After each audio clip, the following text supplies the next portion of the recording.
1400 বছরের ইতিহাসে এটা একটা গুরুত্বপূর্ণ ইতিহাস।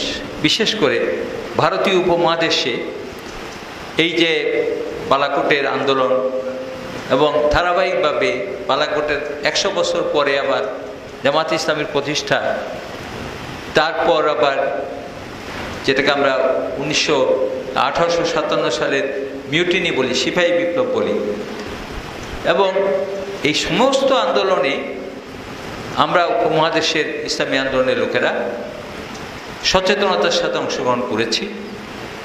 এখন কথা হলো যে আমাদের আন্দোলন 100% সফল হয়নি কেন?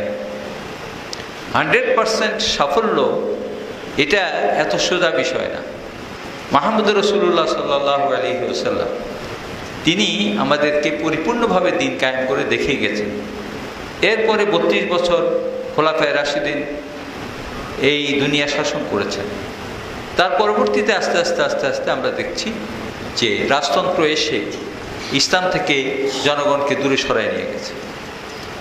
যাই হোক, আমরা বালাকোটের শিক্ষা, কয়েকটা জিনিস তো আলোচনা এসে গেছে, আমি শুধু একটা কথা বলবো, বালাকোটের শিক্ষাটা আমরা আমাদের ঘরে, আমাদের পারিবারিক বৈঠকে একটু আলোচনা করতে পারি, কারণ আমাদের সন্তানদের মধ্যে এই চেতনাটাকে ঢুকিয়ে দেওয়া, জাগরুক করা খুবই অপরিহার্য। আপনারা জানেন কিনা আমি জানি না, আমার দৃষ্টিতে যেখানে যাই দেখি যে ইয়াং জেনারেশন তারা কিন্তু ইতিহাসের এই চ্যাপ্টারগুলোকে ঠিক ওইভাবে মনে রাখছে না। আসুন আমরা ইতিহাসের এই রক্তাক্ত পথ ধরে